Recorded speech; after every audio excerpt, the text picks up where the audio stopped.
Atribuições. Primeira atribuição, né? São atribuições do perito oficial criminal. Então, aqui são todas as atribuições do perito criminal, o primeiro cargo, né? Primeira atribuição deste cargo. Realizar. Então, o perito vai realizar com autonomia e independência as perícias de criminalística, né? Perícias de criminalística. Então, é o seguinte, a lei, tá, protegeu o perito no exercício de sua atividade principal, que é realizar perícias de criminalísticas, né? Então vamos lá, de novo, calma, isso aqui é importante, né? A atribuição principal do perito criminal é realizar perícias criminalísticas. E a lei concedeu uma proteção para, no exercício da realização dessa atribuição, dessa competência, que ele vai fazer através de o quê? De autonomia e independência. Está aí. Autonomia. Então, ele tem autonomia para escolher os procedimentos aí, os melhores procedimentos para a realização da perícia. Independência para ele julgar o resultado dessa perícia criminalística. Então, isso aí é a primeira atribuição. Olha só, nós temos quantos cargos na carreira de perito? Perito oficial, 3. O criminal, o médico e o odonto. E aí, professor, aí, dica de concurseiro profissional, eu quero realmente que você fique muito competitivo. 3 cargos de perito. Gente, nesses 3 cargos de perito, a ideia de atribuições é a mesma. Ou seja, o perito médico legista também terá autonomia e independência.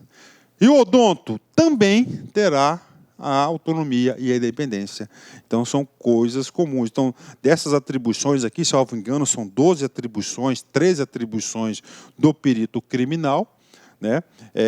12, 13 atribuições. Dessas 12, 13 atribuições, segue a mesma linha de raciocínio para o odonto, claro, e para o médico legista, ok? Então, de novo, realizar com autonomia e independência as perícias criminalísticas. Muito importante essa competência, né? Essa atribuição. Segundo, professor, qual que vai ser o segundo? O segundo vai ser o meio, cara.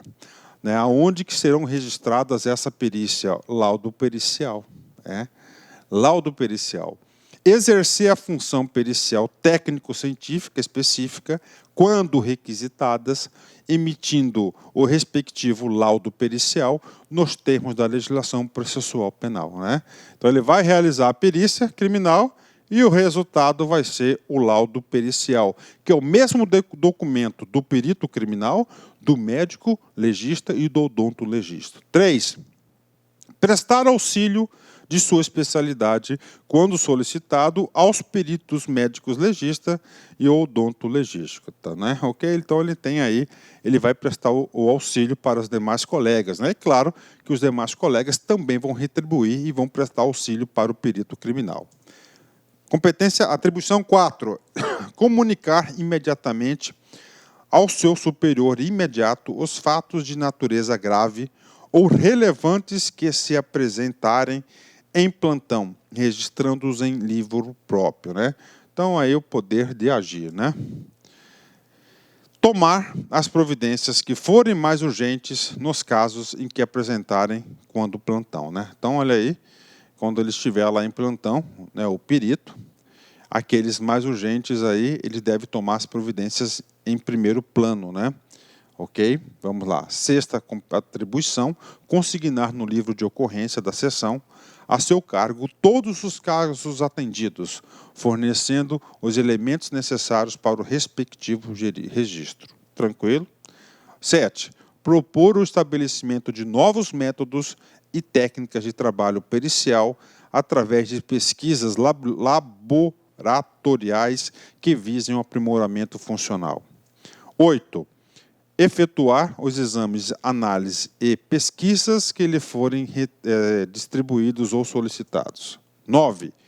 Proceder à requisição de objetos ou documentos, bem como à inquirição de pessoas nos casos em que houver necessidade para a realização da perícia. 10.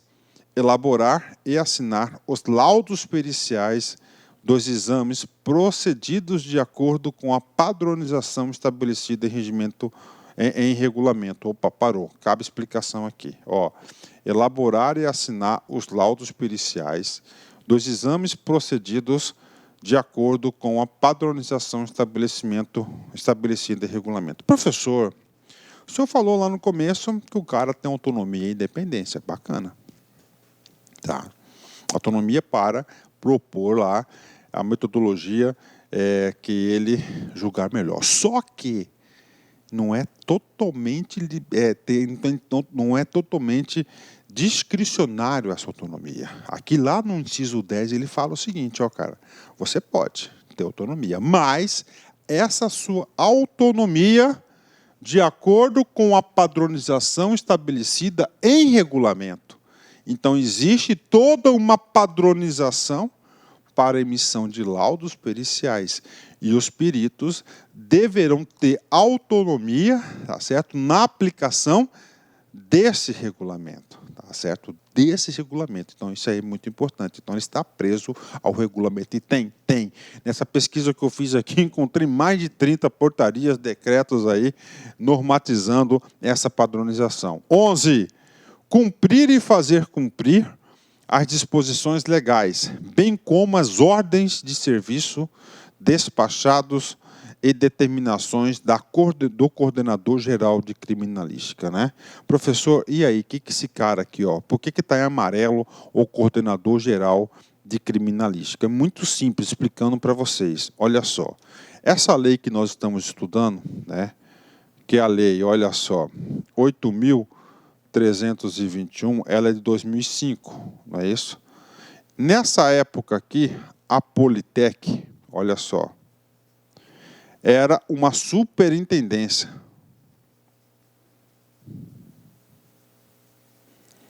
Era uma superintendência de quem?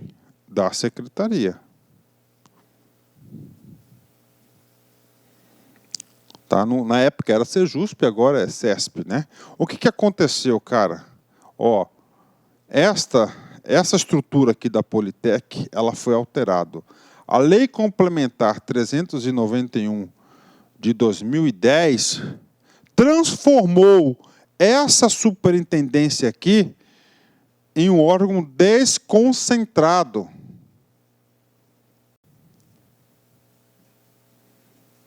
Um órgão desconcentrado vinculado à secretaria. Bacana? Passou a ser... Ou seja, o cara que era o diretor, o cargo máximo da Politec em 2005, o cara era de superintendente. Então tinha superintendência e tinha as devidas o quê? Coordenadorias. O que aconteceu? Com a publicação, com a transformação, com as novidades da lei complementar 391 de 2005, transformou a Politec no órgão desconcentrado. Então, esse superintendente passou a ser diretor-geral. Diretor-geral, DG, tá? Passou a ser diretor-geral, DG. É. O coordenador de criminalística passou a ser diretor de criminalística. É claro que nós temos as coordenadorias também vinculadas às diretorias. Professor, melhor? Com certeza, né? Com essa lei complementar 391 de 2010, deu maior autonomia administrativa e financeira para a Politec, mesmo sendo vinculada à Secretaria de Segurança Pública, né? Ou seja, padronizou as forças policiais, né? Professor, quais são os órgãos desconcentrados da polícia, né? Então nós temos aqui, ó, órgãos desconcentrados, ó. Polícia Civil é um órgão desconcentrado também, é um órgão desconcentrado, Polícia Militar, Politec é outro órgão e Corpo de Bombeiros, ou seja, as quatro forças policiais aí, que a gente chama de forças policiais, são órgãos desconcentrados vinculados à secretaria, que é a administração pública direta. Tá? Então, só para entender, antes, lá em 2005, ela fazia parte da administração pública direta, era a superintendência dentro tá certo? Lá dentro da secretaria. Em 2010, com a lei complementar, tirou a superintendência da estrutura da secretaria e transformou em um órgão desconcentrado vinculado à secretaria, né? Então, por isso que o professor colocou essa palavrinha em amarelo, destacado em amarelo, para que vocês tenham essa noção. Como disse para vocês, isso aqui é uma lei que a gente vai estudar ela completa, para você aprender tudo, né? Então, olha só, Coordenadoria Geral Criminalística. Quem que era o chefão? Era o superintendente. Com a Lei Complementar 391, de 27 de abril de 2010, ele, olha só, dispõe sobre a institucionalização, organização, a competência e a estrutura da perícia oficial de identificação técnica do Estado de Mato Grosso, Politec, né? Olha só, da institucionalização, artigo 1º, essa lei complementar institucionaliza a perícia oficial e identificação técnica Politec do Estado de Mato Grosso como órgão desconcentrado da administração direta, vinculada à Secretaria de Estado de Justiça e Segurança Pública, que é a Sejusp, né? Era a Sejusp na época, agora é a CESP, né? Olha aí, Diretor-Geral de Polícia. O cara, então, é o quê? Diretor-Geral de Polícia, o DG. Bacana?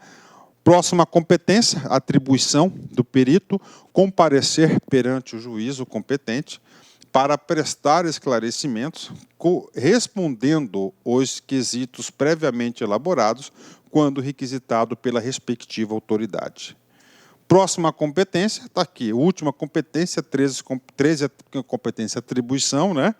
Assegurar o sigilo necessário à elucidação dos fatos e às investigações, ou seja, as atividades do perito têm que ser exercida através do sigilo necessário à elucidação, ou seja, o esclarecimento dos fatos e as investigações. Bacana. Então, essas são as atribuições de quem?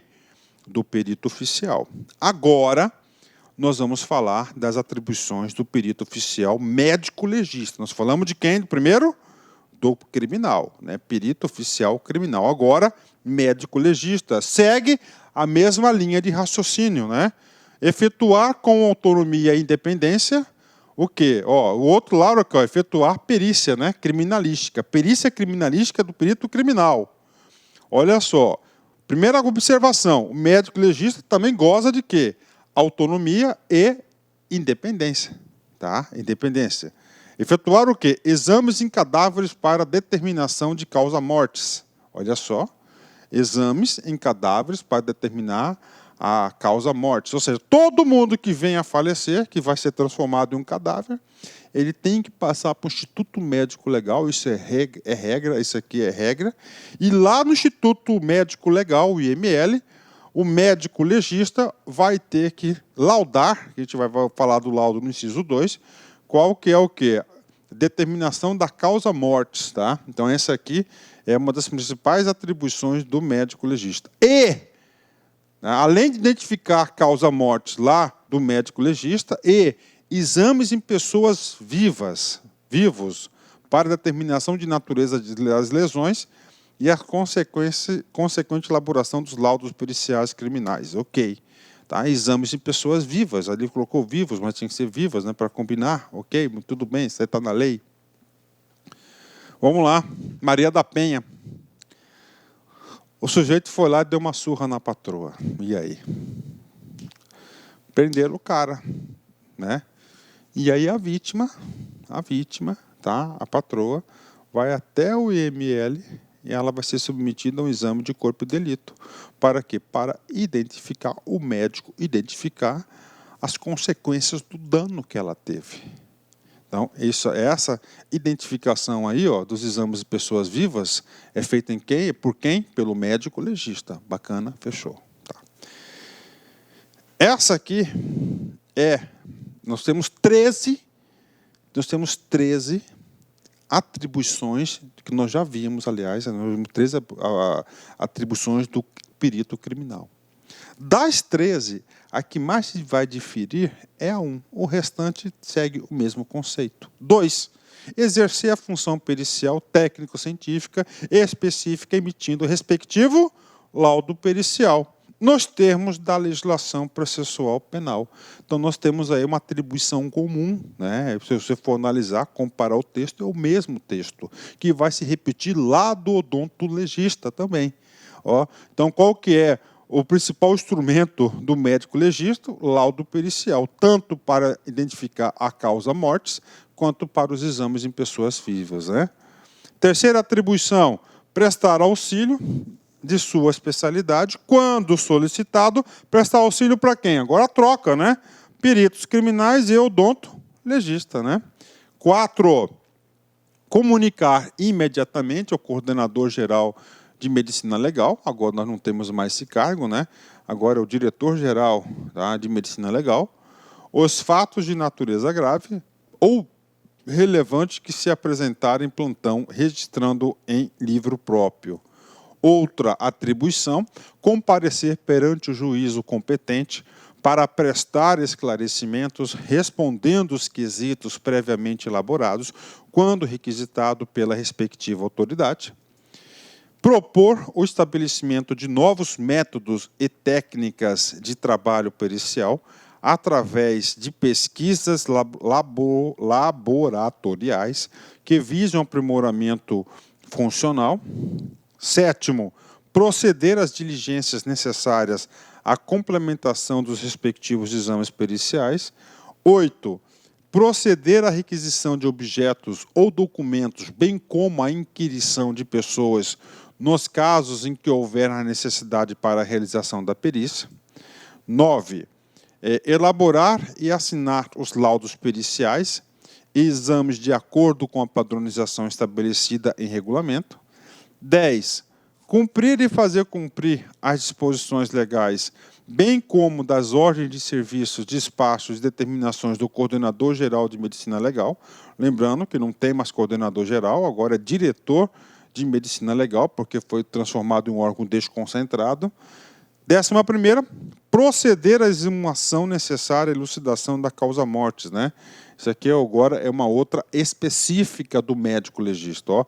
Proceder à exumação necessária à elucidação da causa mortis, né? A pessoa já foi lá, já foi sepultada, mas ainda tem o que? Dúvida sobre a causa da sua morte. Então, vai fazer a famosa exumação. Quem faz a exumação é o médico legista, né? É o perito, né? Assegurar o sigilo necessário à elucidação dos fatos e às investigações. Esse item 9 e 11 aqui é na área dele, tá? Na área do médico, né? Pronto, então essas aqui são as atribuições, tá? São as atribuições de quem? Do médico legista. Agora, vamos para as atribuições do odontologista, que vai seguir também a mesma linha dos dois anteriores, né? Primeira coisa, o que o cara faz? Ó, efetuar com autonomia e independência. Mesma proteção. Então, o legislador foi muito inteligente em conceder a mesma proteção, tá? A mesma proteção de quem? A mesma proteção que ele fez para os dois cargos, né? Para o cargo de médico legista, odontologista e para o perito criminal. Qualquer proteção, ele vai ter autonomia. Só que essa autonomia não é absoluta. Essa autonomia é quanto aos procedimentos para realizar a perícia. Ele vai ter autonomia dentro dos parâmetros estabelecidos em regulamento pela própria Politec, tá? Pela própria Politec. Independência de julgamento. De toda a sua análise, ele vai ter aí independência para julgar. É muito simples, né? Chega lá o diretor, não, você colocou a causa A. Só que a causa A, ela vai causar ela vai ter efeitos, né? E aí exerce aí efeitos negativos, por exemplo, na política, né? No laudo pericial. Aí chega lá, por força política, pressiona o cara, ó, você vai mudar para o B. Não, eu tenho independência. Ele tem independência nos seus laudos, né? Então, efetuar com independência, autonomia e independência. Efetuar o quê? Exames em cadáveres e em vivos relacionados à odontologia legal. O cara não é médico, então, relacionados à odontologia legal e, consequentemente, elaboração de laudos periciais. Ou seja, professor, dica de concurso. Cara, primeira coisa, cara, você colocar no seu caderninho. Tá? O inciso primeiro, tá? A primeira atribuição de cada cargo de perito. Professor, e lá do perito criminal? Efetuar perícias criminalísticas. Médico, legal, cara. Causa mortes, né, dos cadáveres, né, dos caras que já estão lá, e em vivos. Odonto, também em cadáveres, né, vivos, só que relacionados odontologia legal. Perito oficial, odonto legal, legista. Odontologia dos dentes, né? Então tá aí para vocês, né? 2. Exercer a função pericial, técnico-científica, específica, emitindo o respectivo laudo pericial nos termos da legislação processual penal, né? Segue o mesmo pensamento dos outros 2 cargos de perito. Prestar auxílio de sua especialidade. Auxílio a quem? Quando solicitado aos peritos criminais, peritos médicos, legistas e os peritos criminais, né? Comunicar imediatamente ao coordenador geral de medicina legal os fatos de natureza grave ou relevante que se apresentarem em plantão, registrando-os em livro próprio. 5. Comparecer perante o juízo competente para prestar esclarecimentos, respondendo os quesitos previamente elaborados, quando requisitado pela respectiva autoridade. 6. Propor o estabelecimento de novos métodos e técnicas de trabalho pericial através de pesquisas laboratoriais que visem o aprimoramento funcional.